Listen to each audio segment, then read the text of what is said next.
एक साथ 17 जगहों के मुख्यमंत्री ने बदल दिए नाम। औरंगजेबपुर बना शिवाजी नगर, इदरीशपुर बना नंदपुर। खत्म की गुलामी की एक एक निशानी।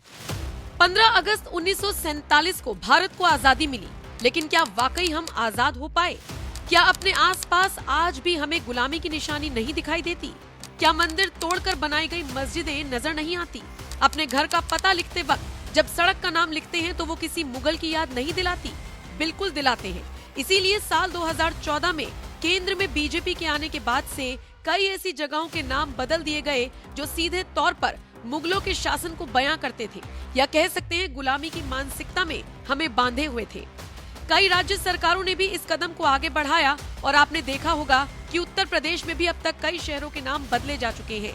लेकिन आज इस रिपोर्ट में बात यूपी की नहीं करेंगे, आज बात करेंगे उत्तराखंड की, जहां पर रातों रात एक नहीं, दो नहीं, तीन नहीं, पूरे 17 जगहों के नाम बदलकर मुख्यमंत्री पुष्कर सिंह धामी ने गुलामी की सारी निशानियों को एक झटके में खत्म कर दिया।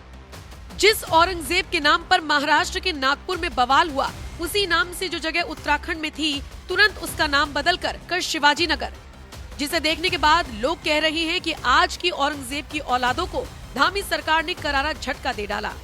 उत्तराखंड की धामी सरकार अपने कार्यकाल के 3 साल पूरे कर चुकी है। इन 3 सालों में सेवा, सुशासन और विकास की नई डोर के साथ प्रदेश की जनता को बांधा गया है। 3 सालों में ही धामी सरकार की तरफ से ऐसे कई फैसले लिए गए जिन पर दूसरे राज्य सिर्फ बात करते रह गए, वाद विवाद में उलझे रह गए।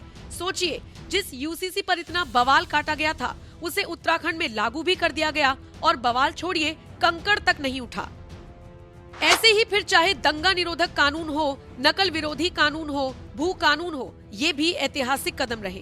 फिर लव जिहाद, थूक जिहाद, देवभूमि का माहौल बिगाड़ने वालों के खिलाफ कठोर कार्रवाई भी होते हुए हम सब ने देखा। इसके अलावा 4 धाम यात्रा पर आने वाले श्रद्धालुओं के लिए भी हर दिन कुछ नई सुविधा देना, उनकी हर समस्या का निदान करना, कभी कभी खुद श्रद्धालुओं के बीच पहुंच जाना, ये सब करते हुए भी सीएम धामी को देखा जाता रहा है। खैर, अब इसी कड़ी में सोमवार शाम को जो खबर आई, उसने हर किसी को हैरान कर दिया। मतलब एक नहीं, दो नहीं, बल्कि एक साथ 17 जगहों के नाम बदल दिए गए। इस पर सीएम की मुहर भी लग गई। हरिद्वार से लेकर नैनीताल, उधम सिंह नगर से लेकर देहरादून तक की ऐसी कई जगह हैं जहां के नाम बदलने के फैसले पर आखिरी मुहर सीएम पुष्कर सिंह धामी की तरफ से लगा दी गई है। इस मौके पर सीएम धामी ने कहा कि इन जगहों के नाम जन भावना और भारतीय संस्कृति एवं विरासत के हिसाब से किए गए हैं। वो अलग बात है कि कांग्रेस इसे मुद्दा बनाकर धामी सरकार पर सवाल खड़े कर रही है। हालांकि प्रदेश के साथ साथ देश की जनता भी सीएम धामी के फैसले का समर्थन कर रही है। आपको बता दें, कांग्रेसी नेता और पूर्व सीएम हरीश रावत ने तो ये तक कह दिया कि ना तो हम इस फैसले के खिलाफ हैं और ना ही समर्थन में, लेकिन बीजेपी ने नाम बदलने को एक एजेंडा बना दिया है। खैर, चलिए अब जान लीजिए किन किन जगहों के नाम बदलकर सीएम धामी ने प्रदेश की जनता को मानसिक गुलामी से भी पूरी तरह से आजाद कर दिया।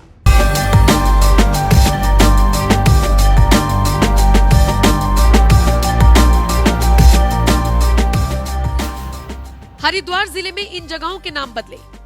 औरंगजेबपुर का नाम बदलकर शिवाजी नगर, गाजीवली का नाम परिवर्तन कर आर्य नगर, चांदपुर का नाम बदलकर ज्योतिबा फुले नगर, मोहम्मदपुर जट का नाम बदलकर मोहनपुर जट, खानपुर कुर्सिली का नाम बदलकर अंबेडकर नगर, इदरीशपुर का नाम बदलकर नंदपुर, खानपुर का नाम बदलकर श्री कृष्णपुर, अकबरपुर फाजलपुर का नाम बदलकर विजयनगर, आसफ नगर का नाम बदलकर देवनारायण नगर, सलेमपुर राजपुताना का नाम बदलकर शूरसेन नगर।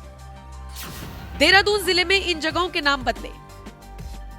मियांवाला का नाम बदलकर रामजी वाला, पीरवाला का नाम बदलकर केसरी नगर, चांदपुर खुर्द का नाम पृथ्वीराज नगर, अब्दुल्लापुर का नाम दक्ष नगर। नैनीताल जिले में इन जगहों के नाम बदले। नवाबी रोड का नाम बदलकर अटल मार्ग, पंचक्की से आईटीआई मार्ग का नाम गुरु गोवलकर मार्ग। उधम सिंह नगर जिले में इस जगह का नाम बदला। नगर पंचायत सुल्तानपुर पट्टी का नाम कौशल्यापुरी। तो देखा आपने किस तरह से एक झटके में सीएम धामी ने 17 जगहों के नाम बदलकर इतिहास रच दिया। अब आप इस खबर को और इस फैसले को किस तरह से देखते हैं, कमेंट करके अपनी राय हमें जरूर दें।